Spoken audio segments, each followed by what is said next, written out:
Assalamu alaikum everyone. My name is Misbah Mosul, and today the topic which I'm going to discuss with you people is muscles and classification of muscle. So let's begin.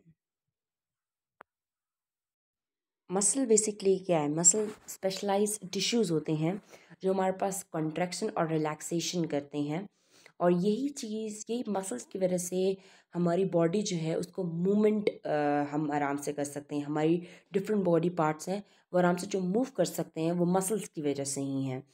ठीक है, तो जैसे हमारे पास different kind of muscles हैं, मैं आगे discuss करूँगी। जैसे आप अपने हाथ को बड़ी आराम से फ्रीली हिला सकते हैं, ये that's only because of muscles. ठीक है, अच्छा, the specialized tissue that can undergo contraction and relaxation and provide the movement of body part or the whole body are called muscles. ठीक है, what is myology? ठीक है, the study of muscle is known as myology. जब हम लोग muscles के बारे में पढ़ते हैं ना तो हम उसको मायोलॉजी कहते हैं। ठीक है,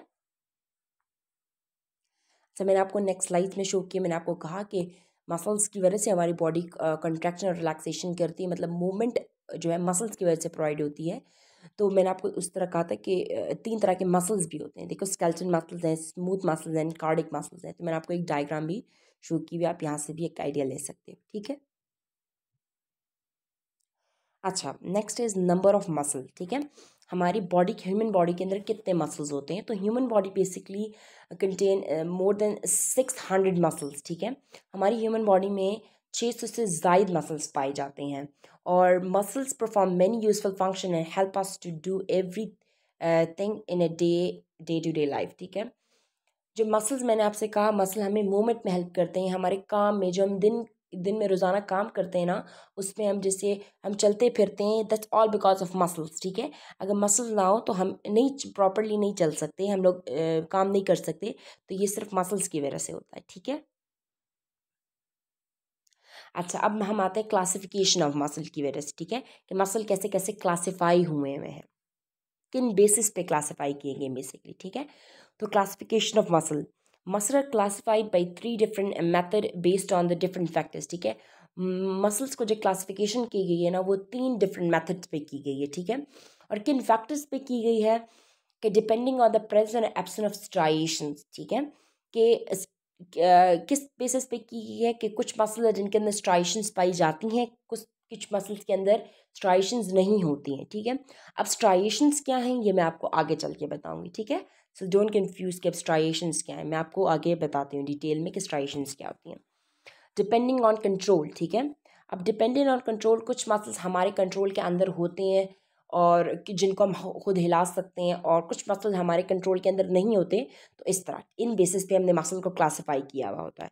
एंड डिपेंडिंग ऑन सिचुएशन। ठीक है, सिचुएशन की बेसिस पे कि कौन सा मसल किधर लाई कर रहा है, इस बेसिस पे हम लोग जो है उसको क्लासीफाई करते हैं। मसल को इन 3 बेसिस की वजह से, इन 3 फैक्टर्स की वजह से डिफरेंट तरह के मसल्स को क्लासीफाई किया गया है। ठीक है, आप मैंने आपको साइड पे एक फ्लो चार्ट भी शो किया है, तो आप इसको भी देख सकते हैं।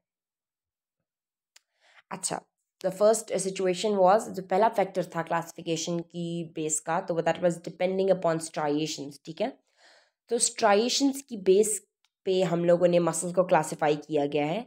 तो स्ट्राइएशंस क्या होती हैं? बेसिकली स्ट्राइएशंस हमारे पास स्ट्रिप लाइक अपीयरेंस होती है। ठीक है, स्ट्रिप का मतलब एक लाइंस ही होती हैं। ठीक है, जिन मसल्स के अंदर ये लाइंस होती हैं मतलब वो स्ट्राइएटेड होते हैं। Depending on the presence and absence of cross striation, the muscle are divided into 2 groups. ठीक है, मसल्स को 2 ग्रुप्स में डिवाइड किया गया है स्ट्राइएशंस की बेस पे, striated muscles and non striated muscles. ठीक है, अब स्ट्राइटेड मसल्स कौन से होते हैं और नॉन स्ट्राइटेड मसल्स कौन से होते हैं? ठीक है, अच्छा, स्ट्राइटेड मसल्स कौन से मसल्स हैं? स्ट्राइटेड मसल्स वो मसल्स होते हैं जिनके पास स्ट्राइशंस होती है, मतलब स्ट्रिप लाइक अपीयरेंस। स्ट्रिप आप लोग कह रहे हो, लाइन लाइक अपीयरेंस होती है, वो स्ट्राइटेड मसल्स होते हैं। ठीक है, जैसे हमारे पास स्केलेटन मसल्स हैं और कार्डिक मसल है, वो हमारे पास क्या है? वो स्ट्राइटेड मसल्स हैं। ठीक है, वो इनकी स्ट्राइटेड मसल की एग्जाम्पल हमारे पास बेस्ट एग्जाम्पल है कार्डिक एंड स्केलेटन। ठीक है, मैं आपको पिछली स्लाइड में जाके शो भी कर देती हूँ, आप इस में देख लो। जो कार्डिक मसल्स हैं उनके अंदर आपको एक स्ट्रिप लाइक, ठीक है, एक लाइन लाइक अपीयरेंस नजर आएगी, इसको हम स्ट्राइएशंस कहते हैं। ठीक है, देख लें आप इस स्लाइड में सही तरीके से। ठीक है, और स्केलेटन मसल्स के अंदर भी आपको यही स्ट्राइएशंस नज़र आती हैं।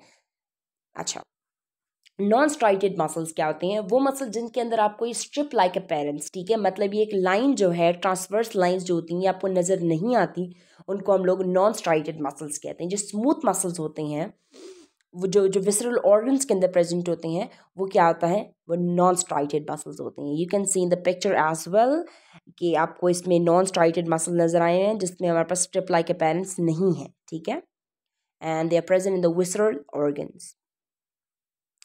अच्छा, डिपेंडिंग अपॉन द कंट्रोल, ठीक है, कंट्रोल की बेसिस पे, मैंने आपको कंट्रोल पहले समझाया कि कंट्रोल की बेसिस पे जो है मसल्स को दो टाइप्स में डिवाइड किया गया। एक आता है वॉलेंट्री कंट्रोल और एक आता है इनवॉलेंट्री कंट्रोल। अब वॉलेंट्री क्या होता है? वॉलेंट्री कंट्रोल वो कंट्रोल है जो आपके खुद के कंट्रोल के अंदर है, मतलब ह्यूमंस के कंट्रोल के अंदर जो चीज़ आती है ना, वो हमारा वॉलेंट्री कंट्रोल है, ठीक है। Voluntary muscles is the muscle that is controlled by the will, ठीक है। मतलब फॉर एग्जाम्पल जो स्केलेटन मसल्स हैं ना, वो वॉलेंट्री मसल्स हैं। अब आप फॉर एग्जाम्पल आपसे कोई चीज़ नीचे ज़मीन पे गिर जाती है और आप उसको उठाते हो, ठीक है, ये आपके कंट्रोल के अंदर है ना। वॉलेंट्री का मतलब ही जो आप खुद कर सकते हो, ठीक है, जो आपकी विल के अंदर है, आपकी पावर है आपके पास कि आप उसको खुद ठीक से चला सकते हो, उसको वॉलेंट्री कंट्रोल्स कहते हैं, ठीक है। अब आपके पास ये पावर है, आपके पास विल है कि आप नीचे पेन को ज़मीन से उठा सकते हो, तो ये जो आप पेन को नीचे से उठा रहे हो, the skeleton, you are using the skeleton muscles, ठीक है। तो उसकी बेसिस पे स्केलेटन मसल जो है हमने उनको वॉलेंट्री कंट्रोल में क्लासिफाई किया है, ठीक है। फिर आता है इनवॉलेंट्री मसल्स क्या होती हैं? इनवॉलेंट्री मसल्स वो मसल्स होती हैं जो हमारे कंट्रोल के अंदर नहीं है, मतलब ह्यूमन कंट्रोल के अंदर नहीं है, they not control by humans actually. तो इसके अंदर हमारे पास कार्डिक है एंड स्मूथ मसल है। क्या आपने किसी इंसान को देखा है जो अपना दिल जो है खुद पंप कर रहा हो? ठीक है, नहीं, हम लोग अपने दिल को खुद पंप नहीं कर सकते, ठीक है, हम अपनी धड़कन को कंट्रोल नहीं कर सकते। और स्मूथ मसल है, स्मूथ मसल हमारे किधर प्रेजेंट है? हमारे विसल ऑर्गन्स, हमारे स्टमक, लिवर, इन सब के अंदर, किडनीज, इन सब के अंदर हमारे पास स्मूथ मसल्स होते हैं। क्या आपने कभी अपने स्टमक को कंट्रोल किया? No, you can't control stomach, you can't control heart, that's why they are present in, they are involuntary muscles, ठीक है। And you can see the diagram as well. Diagram बहुत इंपॉर्टेंट होती हैं because आप बातें भूल जाते हो लेकिन आप पिक्चर्स याद रखते हो, तो जब आप लोग पढ़ो तो डायग्राम्स की तरफ ज़रूर देखा करो, ठीक है। एंड ये आप देख लो, स्मूथ मसल्स मैंने आपको कहा they are involuntary in control, cardiac are involuntary in control, but skeleton muscle are voluntary in control, ठीक है। अच्छा जी, अब हमारे पास टाइप ऑफ मसल टिश्यूज, ठीक है, हमारे पास 3 तरह के मसल्स होते हैं। कौन कौन से मसल्स हैं? अब मैंने आपको कहा था ना कि depending upon the situation, situation की बेसिस पे हमारे पास 3 तरह के मसल्स आते हैं, cardiac muscle, skeleton muscle and smooth muscles, ठीक है। तो इन बेसिस पे, सिचुएशन की बेसिस पे कि वो कहाँ कहाँ लोकेटेड हैं, उसकी बेसिस पे इनको 3 टाइप्स में डिवाइड किया गया है, ठीक है। सबसे पहले हम लोग पढ़ते हैं स्केलेटन मसल्स। स्केलेटन मसल्स नाम से ही आपको पता चल रहा है स्केलेटन, ठीक है, जो आपकी बोन्स के साथ मसल अटैच है ना, उनको हम स्केलेटन मसल्स कहते हैं। Skeleton muscle is situated in association with the bone forming the skeleton system, ठीक है। स्केलेटन मसल्स किधर होते हैं? आपकी बोन्स के साथ जो मसल अटैच है बेसिकली, मतलब आपके स्केलेटन के साथ जो मसल अटैच है उनको हम स्केलेटन मसल्स कहते हैं, ठीक है। स्केलेटन मसल जो है वो आपका 40 to 50% बॉडी मास बनाते हैं, मतलब ज़्यादा से स्केलेटन मसल जो है ना आपका 40 to 50% पूरा बॉडी का जो मास है ना वो आपका स्केलेटन मसल बनाता है। और मैंने आपको पहले ही बताया ये it's voluntary in control and they have striations, ठीक है। अच्छा, शेप क्या होती है? They basically cylindrical in shape, ठीक है, ये हमारे पास क्या होते हैं? सिलेंडर होते हैं, सिलेंड्रिकल होते हैं शेप में, ठीक है। अच्छा, फिर इनकी न्यूक्लियस की बात करते हैं, दे आर मल्टी न्यूक्लिएटेड। अच्छा, what does it mean that they are multinucleated? Multi का मतलब क्या होता है? बहुत सारे। न्यूक्लिएटेड का मतलब है न्यूक्लियस, ठीक है। तो मल्टी न्यूक्लिएटेड का मतलब इनके ऊपर जो ये मसल्स हैं, इनके स्केलेटन मसल्स, उनके ऊपर बहुत सारे न्यूक्लियस होते हैं। मैंने आपको पिक्चर भी शो की, आप देखो स्केलेटन मसल के अंदर कितनी, जो आपको ब्लू ब्लू नज़र आ रहा है, ये हमारे पास न्यूक्लियस है, तो कितने ज़्यादा न्यूक्लियस शो किए हुए हैं, तो दे आर मल्टी न्यूक्लिएटेड, ठीक है। फटीग, फटीग क्या होता है? फटीग का मतलब है कि थकन, ठीक है। तो आप जब बहुत ज़्यादा काम करते हो, आपका स्केलेटन जो है, आपके बाजू हाथ या आपके स्केलेटन मसल्स के अंदर आते हैं ना, तो ये थक जाते हैं ना। जैसे फॉर एग्जांपल आप बहुत ज़्यादा लिखते हो तो आपके हाथ थक जाता है ना, तो ये फटीग है, ठीक है। थकान महसूस होती है इन मसल के अंदर, ठीक है। फटीग का मतलब थकना, तो ये मसल जो है इनमें थकान महसूस होती है इंसान, ठीक है। स्पीड ऑफ कंट्रैक्शन, ठीक है।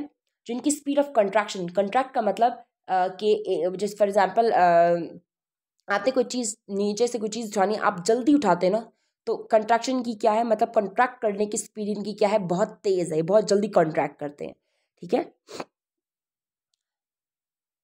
कंट्रैक्शन का मतलब खींचना, अपनी तरफ खींचना किसी चीज़ को, तो जल्दी करते हैं, ठीक है। एक्शन क्या है, मैंने आपको पहले बता दिया कि दे आर वॉलेंट्री एक्शंस, मतलब ये हमारे कंट्रोल के अंदर है। एंड नर्व सप्लाई इनकी क्या है, इनके अंदर सोमैटिक नर्व सप्लाई होता है, ठीक है। I hope you understand till now. Next is cardiac muscles, ठीक है। कार्डिक मसल्स बेसिकली कहाँ होते हैं, कार्डिक मसल्स जो है हमारे अंदर किसके अंदर होते हैं, हमारे हार्ट के अंदर पाए जाते हैं कार्डिक मसल्स, ठीक है। एंड जो कार्डिक मसल्स है ना, वो उनके पास ये वो तो पहले इनवॉलेंट्री होते हैं, और उनके जो दे आर ऑल्सो स्ट्राइटेड, ठीक है। ये भी हमारे पास स्ट्राइटेड होते हैं, मतलब they have a strip like appearance, और ये इनवॉलेंट्री होते हैं, ठीक है।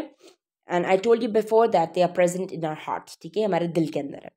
शेप क्या है, कार्डिक मसल ब्रांच और ब्रांच शेप है इनकी। अब आप देख लो, ये पिक्चर में आपको नजर आ रहा है इनकी ब्रांचेज हैं, ठीक है। एक है, उसी से दूसरी निकली हुई है, दूसरी से फिर तीसरी निकली हुई है, तो ये क्या होता है, कार्डिक मसल ब्रांच होती है इनकी, ठीक है।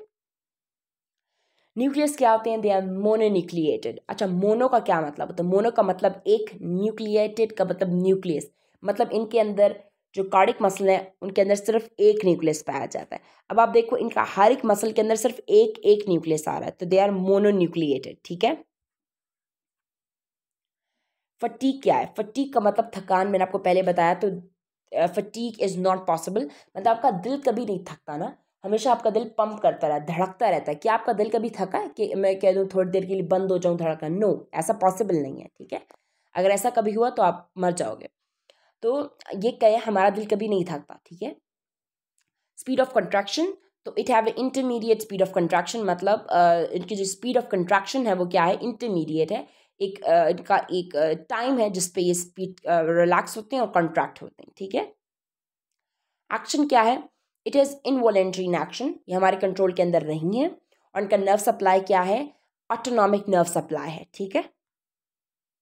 फिर आता है लास्ट स्मूथ मसल, ठीक है। स्मूथ मसल बेसिकली विसरास के अंदर प्रेजेंट है। विसरास का मतलब जो आपके विसरल ऑर्गन्स होते हैं ना, उनके अंदर प्रेजेंट होते हैं, ठीक है। जैसे आपके स्टमक के अंदर, आपकी किडनीज के अंदर, आपके लिवर के अंदर, जितने भी बाकी ऑर्गन्स आ गए ना सारे विसरल ऑर्गन, उसके अंदर स्मूथ मसल प्रेजेंट होते हैं, ठीक है। और वो सारे भी इनवॉलेंट्री होते हैं, मतलब आपके कंट्रोल के अंदर नहीं है। और they do not have striations, उनके पास स्ट्रिप लाइक अपीयरेंस नहीं होती है। शेप क्या है, ये स्पिंडल शेप होते हैं, ठीक है। एंड ये मैं देख रहा हूँ, आप इसकी शेप देख लो, इस तरह की शेप के होते हैं, ठीक है। एंड दे आर अनब्रांच, और इनकी कोई ब्रांचेस नहीं होती। अब आप देखो क्या ये एक दूसरे से कनेक्टेड है, नहीं, मतलब इनकी कोई ब्रांच नहीं है, ये अकेले अकेले हैं सिर्फ। अच्छा, दे आर मोनोन्यूक्लिएटेड, मैंने आपको बता दिया मोनो का मतलब क्या है, न्यूक्लिएटेड का मतलब क्या है, मतलब इनके हर एक मसल के अंदर सिर्फ एक न्यूक्लियस पाया जाता है। फटीग थकान होती है, मतलब इन मसल्स, ये जो मसल्स है ना, ये नहीं थकते, मतलब आपका स्टमक कभी नहीं थकता, आपके small intestine, large intestine, liver, ये सारा कभी नहीं थकते, ठीक है। ये हर वक्त काम कर रहे होते हैं। स्पीड ऑफ कंट्रैक्शन, ठीक है, इनके पास जो होती है ना, जिनकी कंट्रैक्शन की स्पीड है ना, जैसे स्टमक है, स्टमक एक स्मूथ मसल्स के अंदर लाई करते हैं, तो उनकी स्पीड ऑफ कंट्रैक्शन क्या होती है, बहुत स्लो स्लो कंट्रैक्ट करते हैं, ठीक है। आपका स्टमक कंट्रैक्ट कर रहा है, आपको पता नहीं चलता, ठीक है। तो वो क्या, बहुत स्लो स्पीड ऑफ कंट्रैक्शन है, मतलब आपको फील नहीं होता। एक्शन क्या है, दे आर इनवॉलेंट्री मसल्स, ठीक है, ये हमारे पास इनवॉलेंट्री मसल्स हैं, मतलब ये आपके कंट्रोल के अंदर नहीं है। और नर्व सप्लाई क्या है, they also have a autonomic nerve supply like cardiac muscles. And ये मैंने आपको एक फ्लो चार्ट शो किया हुआ है, अगर आपको ऐसे नहीं आ रहा तो आप इस फ्लो चार्ट से याद कर सकते हैं, बहुत ईजी हो जाएगा आपके लिए याद करना है इसे, ठीक है। देखिए उसके अंदर लोकेशन भी लिखी है, फंक्शन भी लिखा है, स्पीड ऑफ कंट्रैक्शन भी लिखा हुआ है, नर्व सप्लाई भी लिखी हुई है, मसल फाइबर्स भी लिखे हुए हैं, स्ट्राइएशंस के बारे में भी लिखा हुआ है, न्यूक्लियस के बारे में लिखा हुआ है, तो it's will be very easy for you to understand from here as well. अच्छा, मैंने आपको फिर एक दफ़ा पिक्चर शो की हुई है तीनों तरह के मसल की, स्केलेटन मसल्स की, कार्डिक मसल की एंड स्मूथ मसल की। सो आप इसको एक दफ़ा दोबारा रिव्यू कर लें क्योंकि पिक्चर्स बड़ी इंपॉर्टेंट होती हैं। And thank you, and this is the end of the video.